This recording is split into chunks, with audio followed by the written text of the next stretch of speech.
안녕하세요. 저는 작년에 이혼하고 지금은 싱글의 삶을 누리고 있는 30대 초반 여자입니다. 결혼 2년도 안 되어 이혼한 거라 전 남편과의 사이에 아이는 없어요. 부부가 이혼하는데 어느 한쪽에만 이유가 있다고는 할 수 없겠죠. 손뼉도 마주쳐야 소리가 나는 법이니까요. 저도 남편과 신혼 때 정말 많이도 다퉜습니다. 원래 오래 산 부부보다 신혼부부가 더 많이 싸운다고 하잖아요. 그걸 서로 맞춰가는 과정이라 하기도 하지만 제가 겪은 바로는 아무리 노력해도 도저히 좁힐 수 없는 경우도 있더라고요. 특히나 제 남편은 결혼하고 나서 180도 변한 케이스입니다.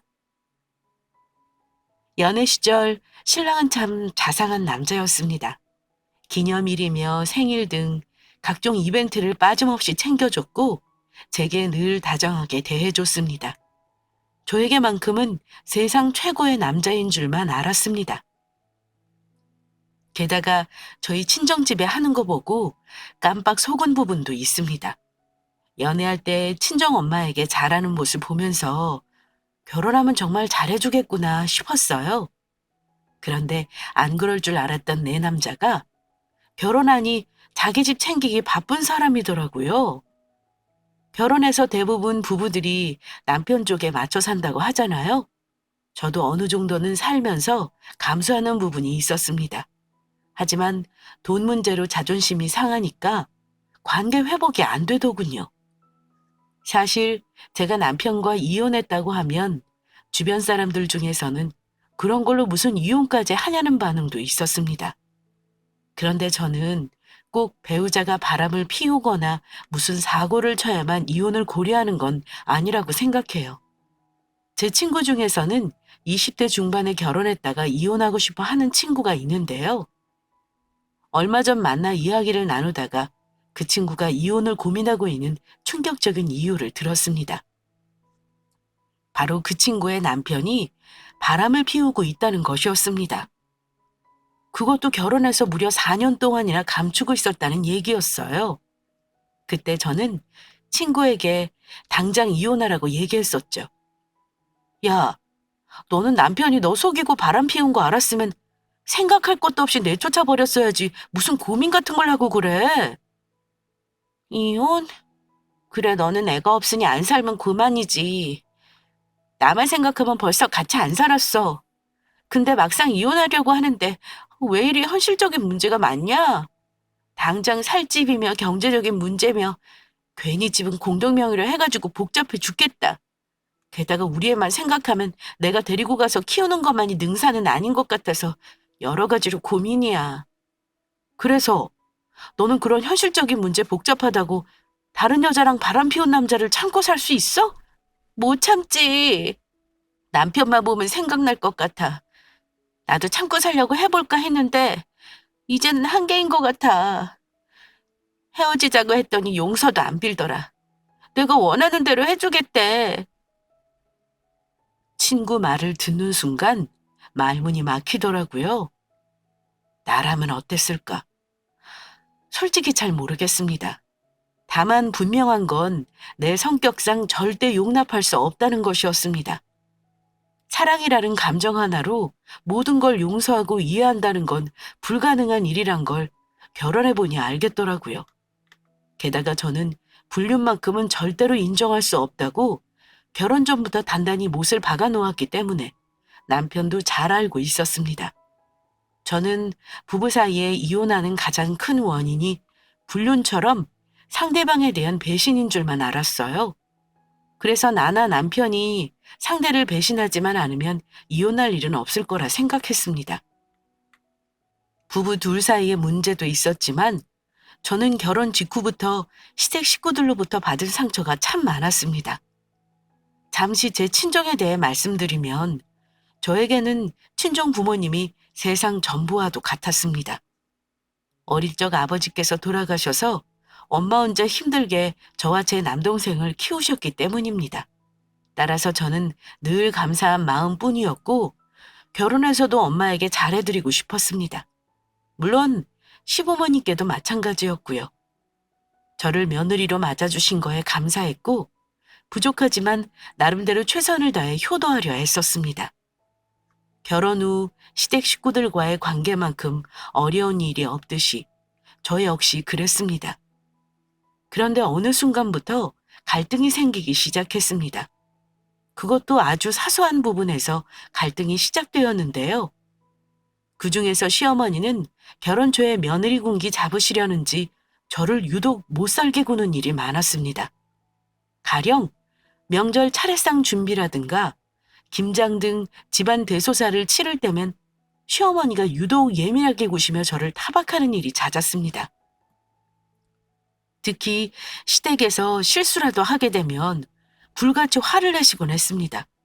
또 신혼 초엔 시어머니께서 저보고 살쪘다고 대놓고 말씀하셔서 충격받았습니다.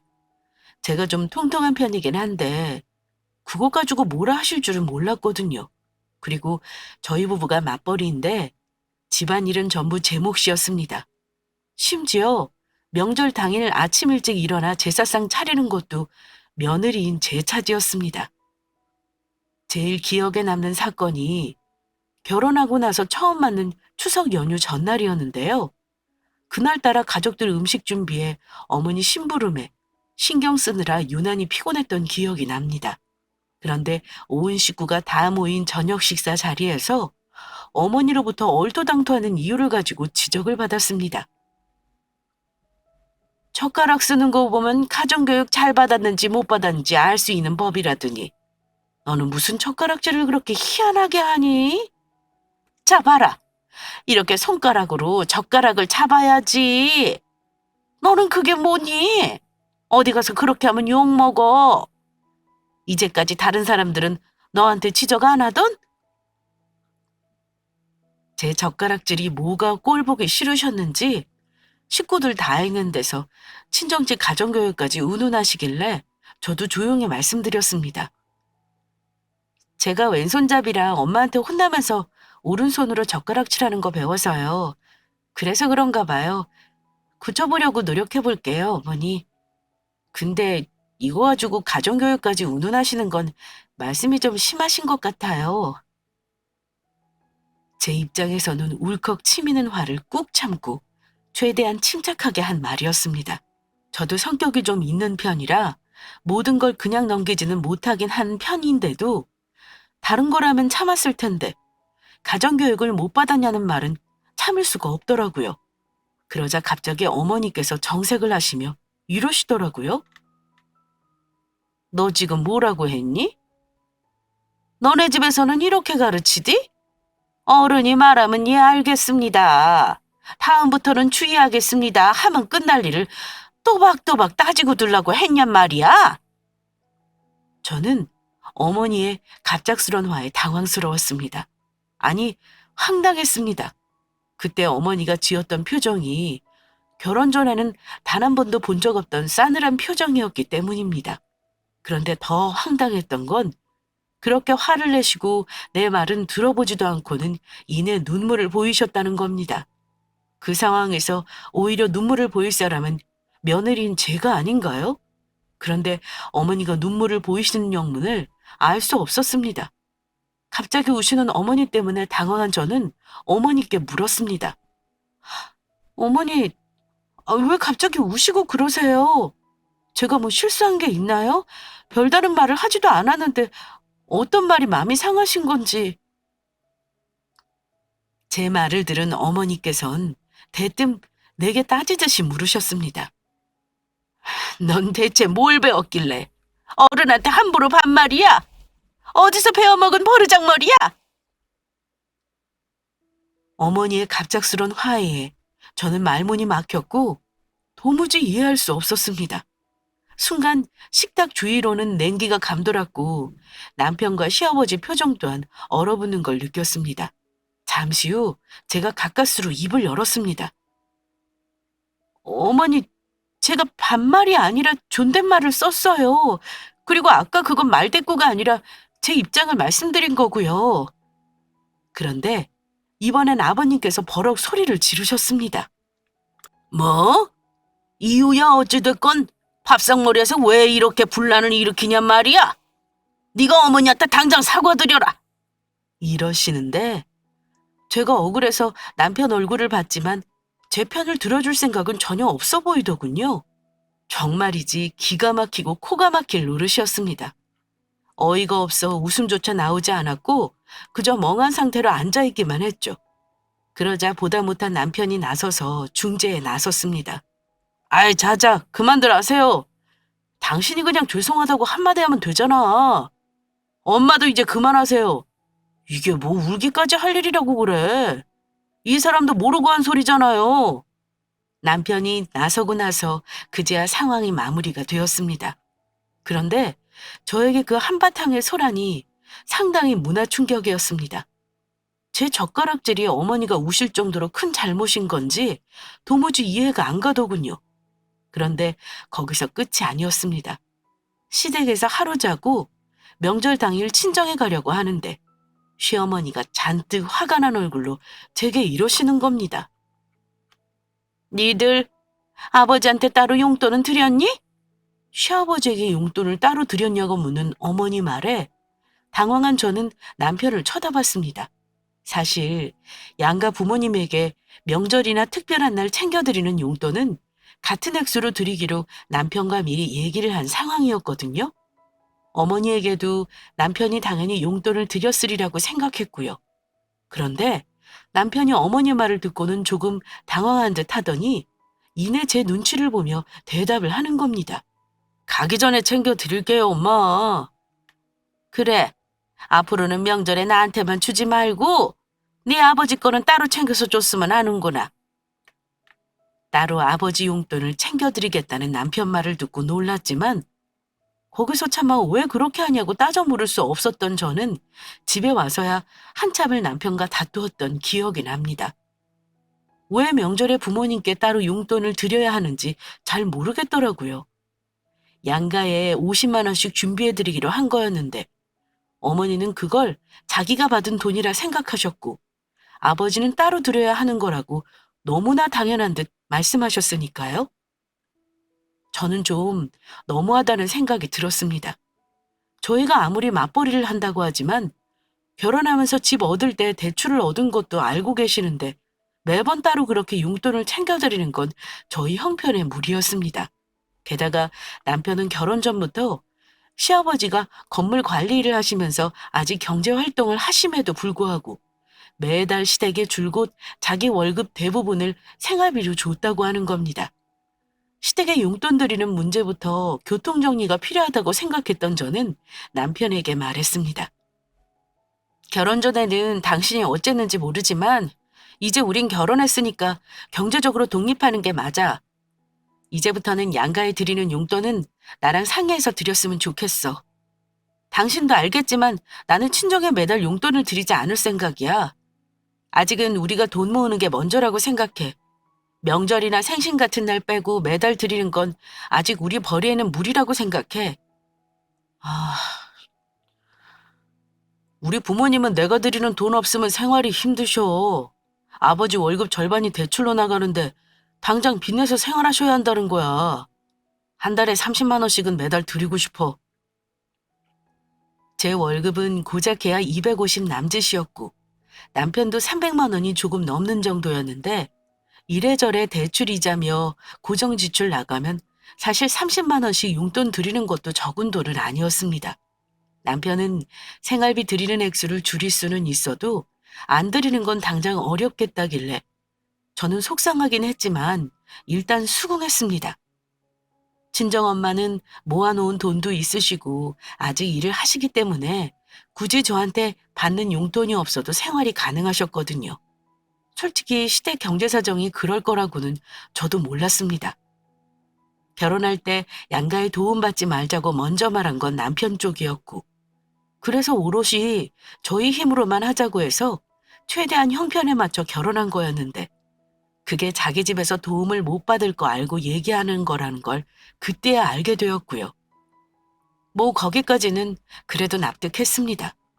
저 역시 친정엄마가 저 결혼하는데 부담되는 건 원치 않았으니까요. 하지만 경제적으로 어느 한쪽 부모가 자식한테 기댄다는 건 상당히 부담스러운 일이긴 했습니다. 그런데 결혼 후 줄곧 맞벌이를 해왔지만 둘이 번다고 벌어도 이상하게 형편은 좀처럼 나아지지 않았습니다. 매달 대출금을 갚고 나면 빠듯한 생활비 탓에 늘 쪼들리는 기분이었습니다. 그럼에도 불구하고 저는 할도리는 해야 한다는 생각에 시부모님 생신이나 명절 때면 어김없이 선물이나 용돈을 따로 챙겼습니다.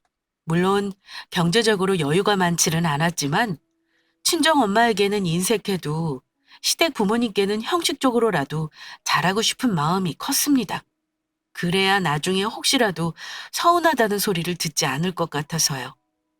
물론 형편이 넉넉하다면야 걱정 없이 드릴 수 있었겠죠.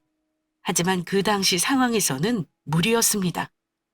이혼한 지금에 와서야 돌이켜보면 제가 참 이기적이고 못된 딸이었죠.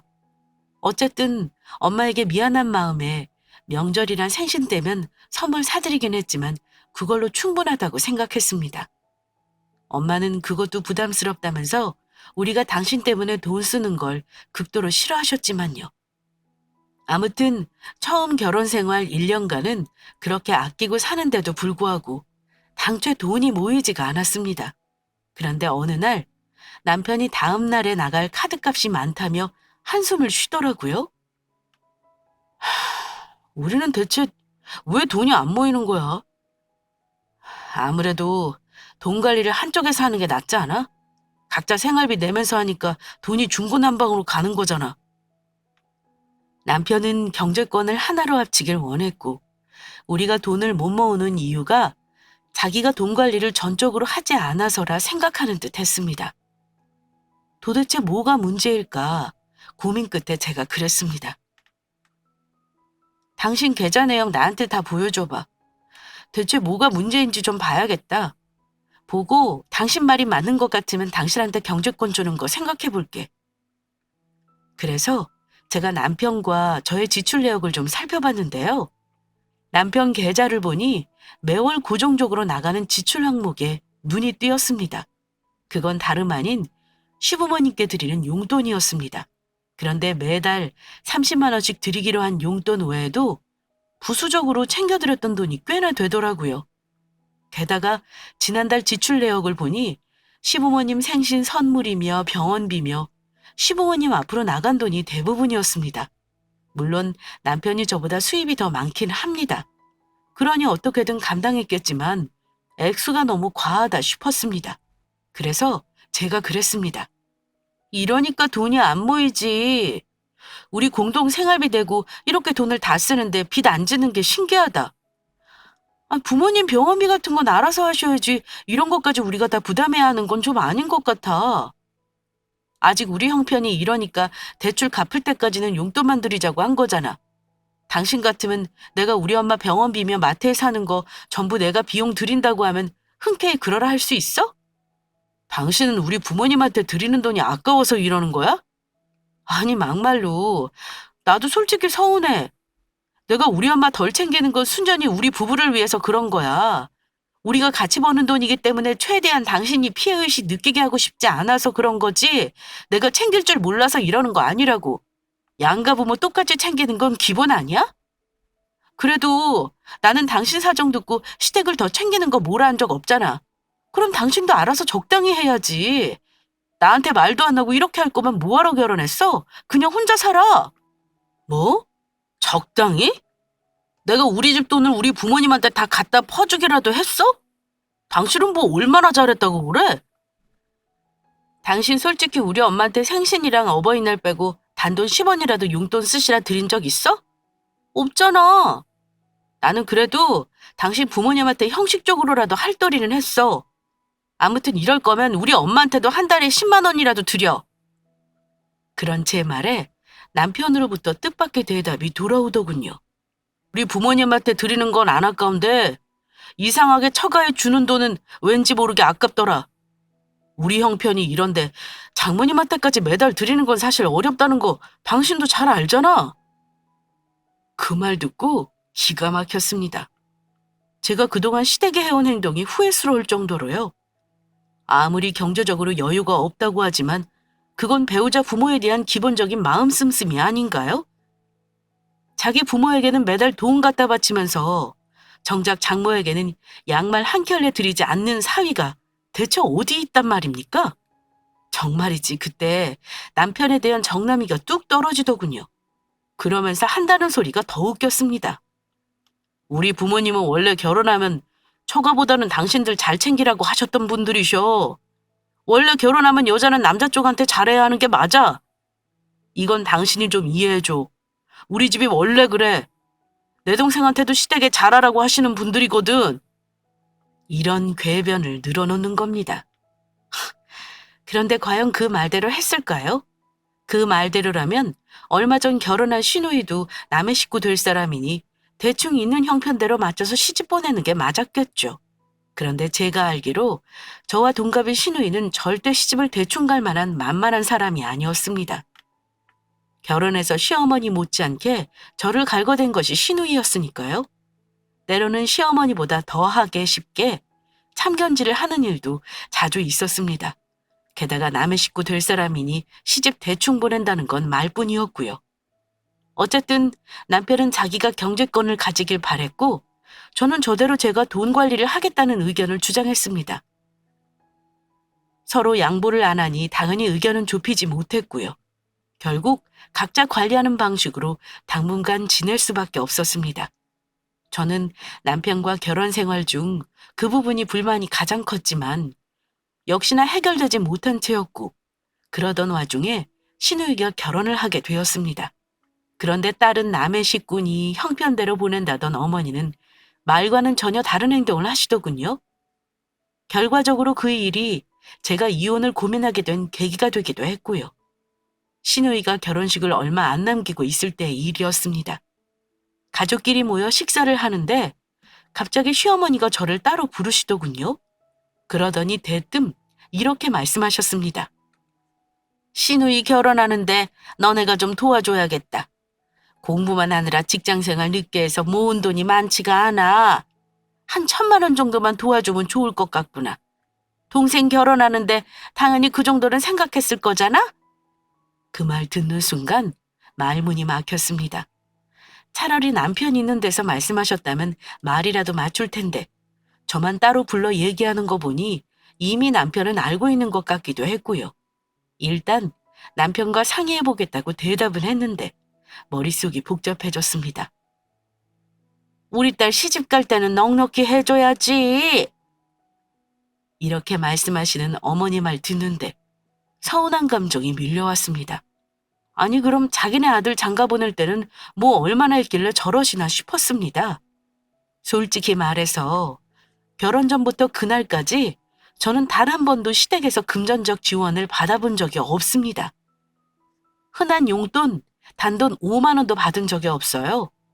남들 다 하는 혼수며 예물 예단 다 생략했고 양가 어른들 모두 허례허식 없이 간소하게 하자고 하셔서 정말 필요한 것만 준비해 결혼했습니다. 게다가 신우는 저희 부부에게 축의금은커녕 결혼 선물 하나 해준 거 없습니다.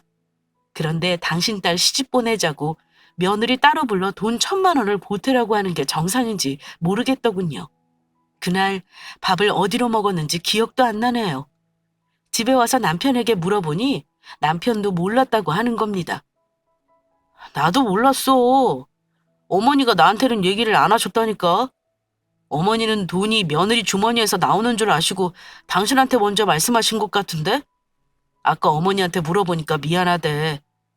지금 부모님도 형편이 그렇다고 우리가 좀 도와줬으면 하시더라고. 당신이 좀 이해해줘. 이러는 겁니다. 당신은 어쩔 생각이야? 나는 1,000만 원까지 해야 하나 싶어. 우리가 돈이 많은 것도 아니고 그냥 우리 형편대로 하자.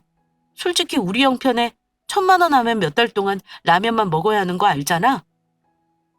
남편은 제 말에 못마땅한 표정을 짓고는 대답도 안 하더군요. 저는 남편에게 제가 생각한 축의금의 절반 정도를 붙였고 그 후 별말이 없길래 알아서 하겠거니 하고 말았습니다. 그런데 시누이 결혼 며칠 전 시누이 예비 신랑과 다 같이 모인 자리가 있었는데 대화 도중 시누이의 입방정 덕분에 남편이 시누이에게 제가 알고 있는 금액과 다른 돈을 결혼 준비하라고 붙였다는 사실을 알고 말았습니다. 오빠 덕분에 가전제품은 내가 하고 싶은 걸로 다 했어.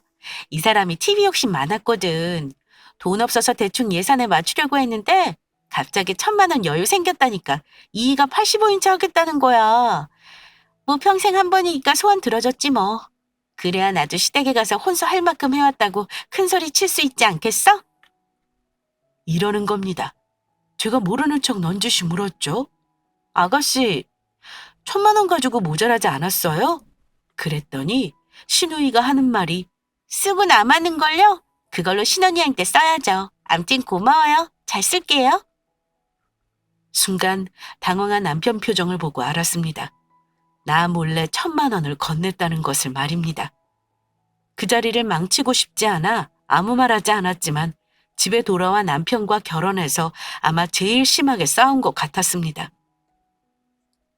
저는 신우이에게 1,000만 원이라는 큰 돈을 저와 상의 없이 턱하니 보냈다는 것도 열받았지만 남편이 거짓말을 했다는 사실 때문에 더 화가 났습니다. 하지만 남편은 제가 시댁에 쓰는 돈을 아까워한다는 식으로 자꾸 싸움의 본질을 흐리더군요. 사실 형제자매 결혼하는데 윗사람이 여유가 된다면 그렇게 왜 안 보태주고 싶었겠습니까? 하지만 곳간에서 인심나는 법인데 당장 우리 먹고 살 돈이 궁한 형편에 주제도 모르고 그런 큰 돈을 자기 동생한테 보낸 남편이 믿기만 했습니다. 그 일로 남편과 서로 감정의 골이 깊어졌고 한동안 서로 겸상도 하지 않을 정도로 냉전 기간을 가졌습니다. 굳이 따지자면 더 상처받은 사람은 저였죠.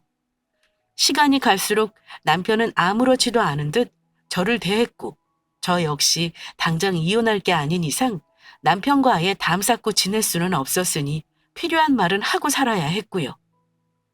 남편과 그 일이 있고 나서 문득 든 생각이 부부가 이혼하는데 이유가 꼭 불륜만 있는 건 아니구나 하는 생각이었고 자기네 식구들만 챙기는 남편과 남은 결혼 생활을 무탈하게 지내는 게 어려울 수도 있겠구나 하는 거였습니다.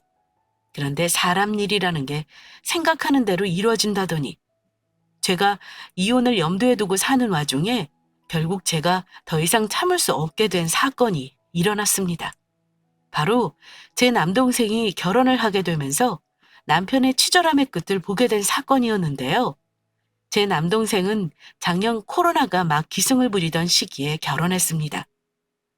코로나 때문에 많은 사람을 초대하지도 못했고 가족끼리 조촐하게 치르게 되었죠. 다만 마음 한구석이 영 불편했습니다. 아무래도 친동생인데 남들만큼 해주고 싶은 마음이 들어서입니다. 물론 형편상 무리라는 걸 잘 알고 있었습니다. 그럼에도 불구하고 일생에 한 번뿐이니 형편되는 한 도와주고 싶었습니다. 맨날 돈 없다고 노래를 부르던 남편도 신우이에게는 1,000만 원이라는 거금을 했으니 이런 신우이 축의금에 반의 반이라도 지원해줄 생각을 하겠거니 생각한 게 사실입니다. 1,000만 원까지는 아니지만 제가 따로 모아놓은 비상금이 있긴 했습니다. 남편 모르게 줄 수도 있었지만 그래도 부부 사이에 돈 문제로 거짓말을 해서는 안 된다 생각했던 저는 남편에게 동생 축의금을 슬며시 물어보았습니다. 내 동생 결혼 때 축의금 얼마 정도 할 생각이야? 나 결혼할 때 내 동생이 100만 원 해준 거 알지?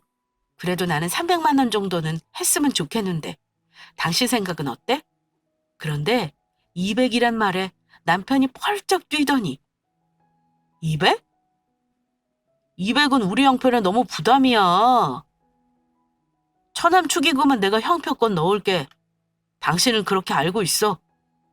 그럼 내가 따로 축의금 안 해도 되는 거지? 남편이 알아서 하겠다길래 그냥 우리가 받았던 그대로 돌려주려나 보다 생각했습니다. 시누이 일로 미안했는지 제게 따로 돈을 달라 말하지도 않았고요. 하지만 고작 200만 원 가지고 펄쩍 뛰는 남편에게 서운한 감정이 드는 건 어쩔 수 없었습니다. 그래도 남편이 형편권 넣는다고 하니 저는 그 말을 철석같이 믿었고요. 그런데 제 동생 결혼식이 끝나고 나서 세상 어처구니 없는 사실을 알았습니다. 축의금 명단을 확인한 엄마가 혹시 축의금 접수를 받았던 친척이 잘못 적은 게 아닌가 해서 확인한 전화를 하신 거였죠. 희정아, 너 혹시 축의금 50만 원 한 거 아니니? 최서방한테 한번 확인해봐라. 뭔가 잘못된 것 같아서 전화했어. 어? 엄마 그게 무슨 말이에요? 축의금이 50이라니? 나는 100만 원 한다고 들었던 것 같은데? 아이, 그게 아닌 것 같으니 엄마가 확인차 전화한 거야. 최서방 이름으로 축의금 들어온 게 5만 원으로 되어 있길래 혹시 0을 하나 빼먹고 적은 게 아닌가 했는데 한번 네 신랑한테 확인해봐. 엄마 말을 듣고 가슴이 쿵 하고 내려앉는 걸 느꼈습니다. 저는 바로 남편에게 확인해봤죠. 당신 혹시 내 동생 축의금 얼마 한 거야? 설마 정말 5만 원 한 건 아니지? 50만 원 한 거지? 저는 50만 원까지도 이해하려 했습니다. 그런데 남편의 대답은 5만 원 맞는데 뭐가 잘못됐어? 장모님이 왜 전화하신 건데? 우리 집 상황 보고 넣은 금액이야. 지금은 한 달에 10만 원도 아쉬운 거 당신도 알잖아. 나중에 우리 잘 되면 더 챙겨주자, 어? 내가 지금 대출 내랴 부모님 챙기랴 너무 힘들어서 그래. 그 말을 듣고 그게 사실이라는 거 안 순간 정말 남편을 때리고 싶더라고요. 뭐? 5만 원? 당신 진짜 미쳤어? 내 동생이 무슨 회사 사람이야? 회사 동료 축의금 내듯이 5만 원을 냈다는 거야, 지금? 당신 동생은 1,000만 원 했으면서 내 동생은 꼴랑 5만 원 하고 형편이 어쩌고 어째? 가족끼리도 기본 예의는 지켜야 하는 거야. 우리 엄마가 오죽하면 축의금 접수 잘못한 줄 알고 전화를 하셨겠어. 나 이제 창피해서 동생이랑 올케 얼굴을 못 보겠다. 당신 진짜 제정신이야? 당장 내 돈으로 보낼 거니까 그렇게 알아. 화가 머리끝까지 난 저는 남편에게 마구 소리를 질렀습니다. 지금 와서 생각해보면 아마 이때부터 쌓인 감정이 폭발한 것 같습니다. 도저히 참을 수 없어서 헤어지자고 했습니다. 그랬더니 남편 역시 난리가 났습니다. 무슨 이깟일로 이혼을 운운하냐더군요. 결혼해서 지금까지 당신네 집에 퍼준 돈이 대체 얼마냐? 내가 진작에 알아보고 때려치웠어야 하는 건데 이런 걸 보고 나니까 확신이 드네. 우리 이혼하자. 당신 같은 쫌팽이랑은 못 살겠으니까 나랑 이혼하고 당신 버는 돈 마음대로 갖다 바쳐. 야, 너는 시집 왔으니까 출가 외인이야. 우리 집에 쓰는 돈이랑 너네 집에 쓰는 돈이 같다고 생각하냐? 무슨 개소리야? 그럼 당신 동생은 이제 시집 가서 출가 외인이니까 집에 오지도 말고 가족들 경조사는 돈 한 푼 안 내도 된다는 거냐? 진짜 치졸한 인간이야, 당신. 맨날 돈 없다는 말 입에 달고 살면서 당신 동생 결혼할 때는 1,000만 원 보내고 내 동생은 5만 원을 보내냐? 나가서 한번 물어봐. 내가 화내는 게 이상한 건지. 그래, 이혼하고 싶으면 어디 해봐. 당신이야말로 나가서 물어봐. 나같이 가정적이고 부모한테 잘하는 사람이 어디냐? 내가 당신 여자 문제로 속 썩인 적 있어? 없잖아. 근데 이혼한다고? 지나가는 개가 웃겠다. 남편은 제가 이혼을 요구하는 것 자체를 이해하지 못했고 심지어 비웃기까지 했습니다. 그런 사람하고 무슨 대화를 더 되겠어요? 저는 이미 이혼하겠다는 마음을 굳힌 상태였고요. 말다툼 끝에 저는 남편에게 내 이름으로 계약한 집이니 나가라고 했습니다. 그런데 남편은 버티고 안 나가더라고요. 자기가 왜 나가니에요? 이혼 얘기는 제 입에서 먼저 나온 게 아니냐고 나가라면 네가 나가라고 하더군요. 먼저 집에서 나가는 사람이 불리하다는 말을 들은 적이 있어서 저도 끝까지 버텼습니다. 저 여태껏 살면서 누군가를 패고 싶다는 생각을 해본 적이 없었는데 그때는 남편의 면상을 한 대 치고 싶은 충동까지 들더군요. 이미 저희 부부 사이 신뢰는 회복할 수 없었습니다. 저는 그날 이후 회사 연차까지 내고 바로 변호사 사무실로 찾아가 상담을 받았습니다. 그랬더니 제 경우에도 배우자로부터 부당한 대우를 받은 경우로 볼 수 있다고 하는 겁니다. 어찌 보면 갖다 붙이기 나름인 조항 같기도 하지만 분명 제가 부당한 대우를 받은 건 맞으니까요. 소장을 접수하기 전에 저는 마지막으로 남편에게 협의 이혼 의사를 물었습니다. 당신이 협의 이혼해주면 둘이 조용히 끝내겠지만 그게 아니라면 나는 소송해서라도 이혼할 거야. 그 경우엔 나도 위자료를 최대한 청구할 거라는 사실은 알아둬라. 당신 정말 이혼하겠다는 거야? 아, 대체 내가 무슨 큰 잘못을 했다 그래? 나중에 금전적으로 여유 생기면 처남한테 주자고 했잖아. 고작 이런 일로 소송까지 한다는 거야? 당신 잘못을 모른다는 게 가장 큰 문제야. 당신은 앞으로 10년이 지나도 여유가 안 생길 사람이야. 뭐 돈이야 벌겠지. 근데 당신 마음 씀씀이는 20년이 지나도 그대로일 듯 싶다. 나는 당신같이 이기적인 사람이랑은 못 살아. 평생 당신 집에만 봉사할 여자를 잘 찾아봐. 남편은 제가 이혼을 하자고 한 걸 협박 정도로만 들었던 것 같습니다. 자꾸 별거 아닌 걸로 이혼하자고 한다며 저를 예민한 여자 취급하길래 한마디 해줬습니다. 당신같이 행동하는 게 배우자한테 부당한 대우를 하는 거야. 알겠어? 부부가 꼭 서로 극단적인 이유가 있어서 이혼하는 줄 알아?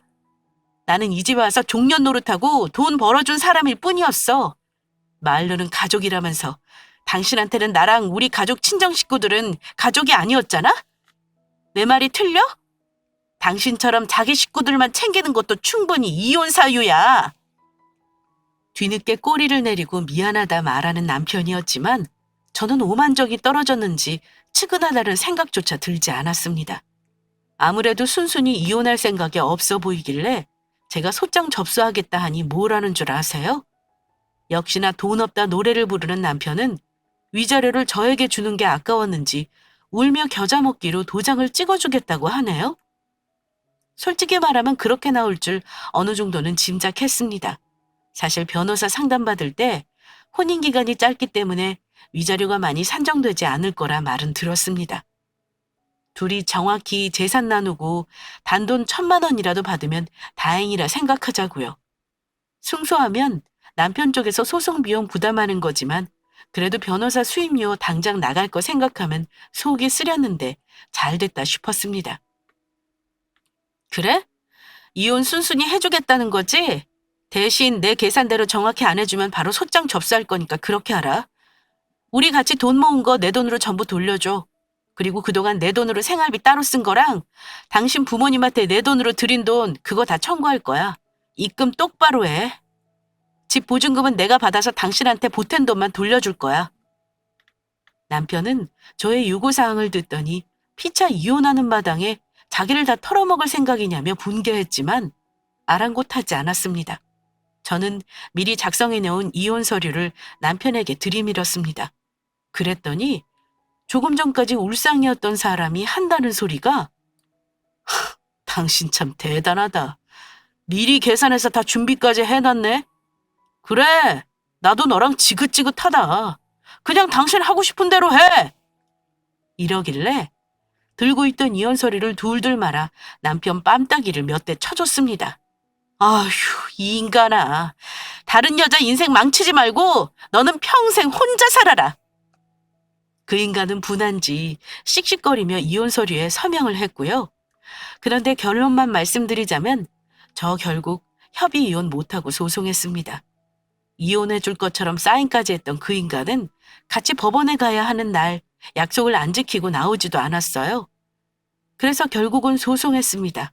그 인간은 애초부터 저랑 이혼해 줄 생각이 없었던 거였어요. 설마 내가 소송까지 하겠냐 싶었겠죠? 하지만 저는 바로 남편 본가로 소장 날려줬고 집에서 쫓아냈습니다. 시댁에서도 난리가 났었는지 저한테 전화가 여러 번 왔었지만 제가 전화로 스트레스 받을 이유는 없다고 생각해서 다 거부했습니다. 소장 접수하고 재판 날에 저는 법원에 갔는데 남편은 답변서도 제출하지 않았고 출석도 안 했습니다. 그 후 그 인간은 법원에서 통보한 조정기일에는 출석을 하긴 했더군요. 이미 이혼은 돌이킬 수 없다는 걸 그제야 받아들였는지 소장에 적힌 대로 재산 분할하고 저는 위자료로 1,000만 원 받았습니다. 남편과의 짧은 결혼 생활은 그렇게 끝냈네요. 그 후 다행히 집은 빨리 정리가 되어서 저는 지금 친정엄마와 함께 지내고 있어요.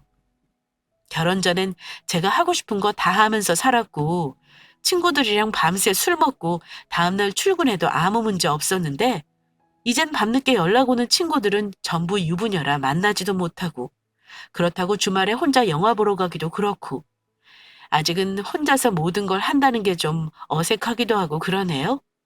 하지만 이혼한 거 후회는 안 합니다. 오히려 빨리 잘 결정했다고 생각합니다. 한번 해봤으니 다음번에는 더 잘할 수 있겠다 싶고요. 아직 재혼 생각은 없지만요. 여러분 중 부부 사이에 치명적인 문제가 아니라고 해서 아니다 싶은 거 참고 사시는 분이 있다면 그러지 말라고 말씀드리고 싶어요. 부부 사이에 문제가 서로 대화로 해결할 수 있는 일이면 좋겠지만 저처럼 가치관의 차이가 심해서 도저히 해결 안 되는 문제가 있다면 이혼도 답일 수 있습니다. 참고 사는 것만이 능사가 아니라는 것 꼭 명심하시기 바랍니다. 제 사연은 여기까지입니다. 다소 격한 표현이 있더라도 너그럽게 이해해 주시기 바라며 사연 마치겠습니다. 감사합니다.